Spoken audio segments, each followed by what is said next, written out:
오늘은 누가복음 7장 말씀 통해서 예수는 회복하시는 분이시다라는 제목으로 같이 이제 은혜 나누겠습니다.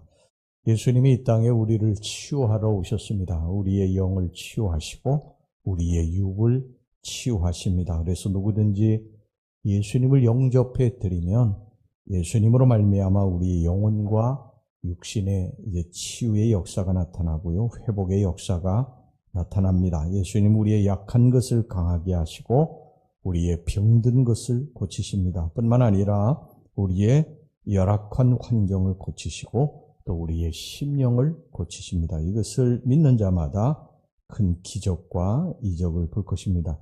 오늘 여기 본문에 누가복음 7장에도 놀라운 치유의 역사가 나타나 있는데 그 중에 나인성 과부의 아들이 죽었다가 예수님의 역사로 말미암아 살아나는 그런 역사, 이것을 좀 살펴보도록 하겠습니다.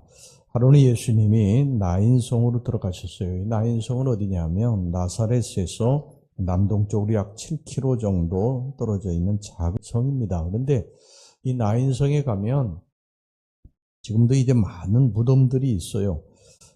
여기 예수님이 이제 나인성으로 들어가실 때 예수님 눈에 한 무리의 사람들이 눈에 띄었습니다. 그것은 관을 메고 나오는 사람들이었어요. 이것을 보면은 아마 누가 죽었기 때문에 이제 관을 메고 나오는 것이겠죠. 그래서 이 관을 메고 나오는 사람들이 있었는데 이 관을 메고 나오는 사람들 뒤에 한 여인이 한없이 슬퍼하고 울고 따라오고 있었습니다. 이것을 보아서는 그 여인의 남편이 죽었다든지 아니면 자식이 죽었다든지 한 것이 분명했습니다. 예수님께서 가던 길을 멈추시고 그들에게 다가가셨어요. 그리고 관을 이렇게 들여다보니까 한 죽은 청년이 거기 있었어요. 관에 누워 있었습니다. 유대인들의 관습은 이 관뚜껑을 덮지 않습니다. 그래서 누구든지 그 시체를 이렇게 볼 수 있었어요. 예수님께서 관 앞에 가셔가지고 그 관에 손을 대셨습니다. 14절 전반절 말씀 보면 가까이 가서 그 관에 손을 대시니, 이건 당시로서는 굉장히 놀랄만한 일이었습니다. 당시 유대인들의 율법에는 죽은 자의 시체, 관에 손을 대는 것은 절대 금기시했던 일이었거든요. 왜냐하면 거기다 손을 대면 손을 댄 사람들이 부정해졌다고, 그래서 굉장히 사람들이 그것에 대해서 꺼렸던 것입니다. 민수기서 19장 11절에 보면 사람의 시체를 만진 자는 7일을 부정하리니, 7일 동안 부정한 자라고 사람들이 가까이 하지 않았기 때문에 시체를 만지는 것은 상상도 못하는 일이었어요. 그런데 예수님은 그런 걸 개의치 않으셨습니다. 사람들이 어떻게 생각하든지 상관없이 그 관에다가 손을 대셨다는 것입니다. 여러분, 이것이 예수님이 누구신가, 예수님이 어떤 분이신가 하는 것을 여기서 정확하게 알 수가 있죠. 사람들은 자신들이 부정해질까 봐 굉장히 두려워하고 꺼리는 일도 예수님은 그 일을 하셨다는 것입니다.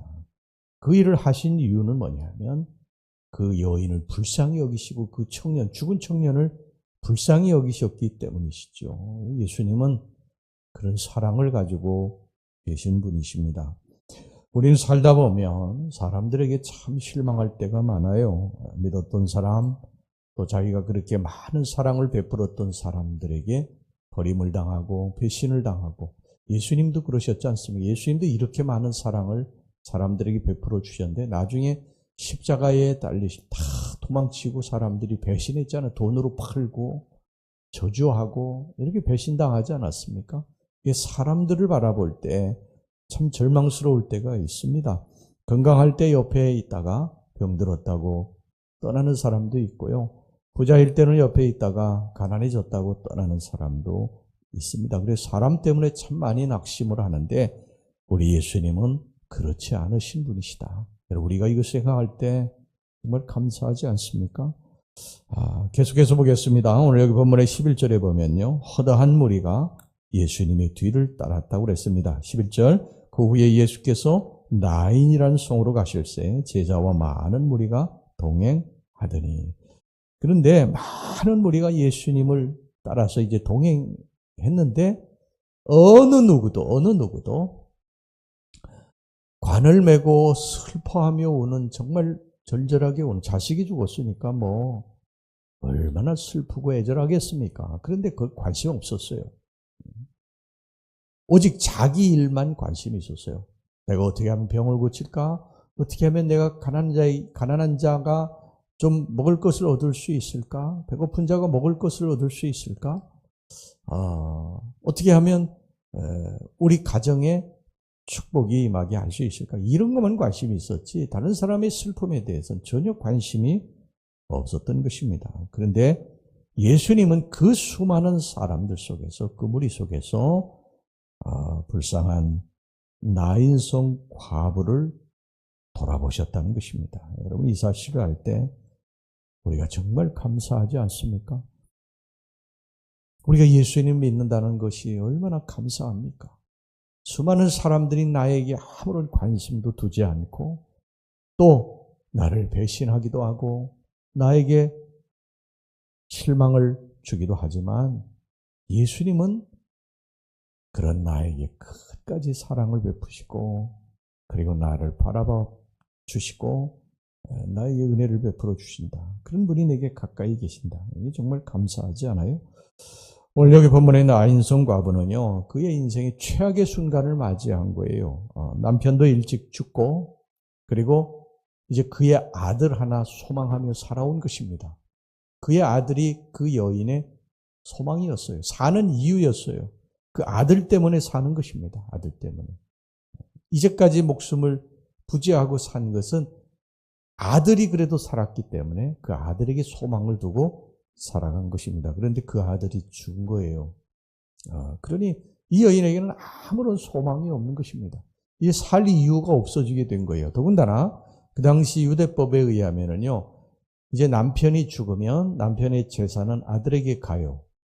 그러면 그 여인은 아들을 의지해서 살아야 됩니다. 그러면 이제 하나 있는 아들이 죽게 되면 어떻게 되느냐면 그 재산이 그 어머니에게 가는 게 아니에요. 종중에게로 갑니다. 종중에게로. 그러니까 이 여인은 아들이 죽었기 때문에 이제 재산도 남편이 가지고 있었을 재산도 하나도 갖지 못하게 된 것이죠. 뭐 지금처럼 여자가 일할 수 있는 그런 환경도 아니고 이 여인은 도저히 살 수 있는 그러한 희망이 하나도 보이지 않았던 것입니다. 그런데 예수님이 그의 곁에 오셨다는 것이죠. 그 여인을 불쌍히 여기시고 그 여인에 가까이 오셔서 그 여인이 가장 지금 절망스러운 상황을 회복시켜 주셨다는 것입니다. 우리 예수님이 우리의 상황을 다 아신다는 사실, 우리가 어떠한 상황에 처해 있든지 예수님이 그 상황을 다 아신다는 사실, 그리고 우리에게 가까이 오신다는 사실. 이게 얼마나 감사한 일입니까? 할렐루야. 예수님은 그 여인에게 가까이 오셨어요. 수많은 사람들이 있었지만 어느 누구도 그 여인의 관심을 갖지 않았는데 그 무리 속에서 그 슬픔 중에 있는 여인을 보시고 그 여인의 사정을 다 아시고 그 여인에게 오셔서 이렇게 말씀하셨어요. 울지 말라. 울지 말라. 13절 말씀 보시기 바랍니다. 주께서 과부를 보시고 불쌍히 여기사 울지 말라 하시고, 여러분 이것을 기억하시고 위로받으시기를 주의 이름으로 축원합니다. 그 다음에 여기 예수님은 이 시체를 만지시고요, 이렇게 말씀하셨어요. 14절 후반절 말씀, 예수께서 이르시되 청년아 내가 네게 말하노니 일어나라. 누가 지금 말씀하셨습니까? 예수님이 말씀하셨습니다.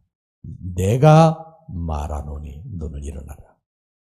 내가 말하노니. 그러니까 여러분 우리 인생의 문제는 예수 그리스도의 이름으로 회복될 줄로 믿습니다. 악한 사탄 마귀도 예수 그리스도의 이름으로 추방시켜야 됩니다. 쫓아내야 됩니다. 내 이름으로 하면 안 됩니다. 예수 그리스도의 이름으로. 우리 인생의 문제 내 이름으로 안 됩니다. 예수 그리스도의 이름으로. 내가 내게 말하노니 일어나라, 일어나라.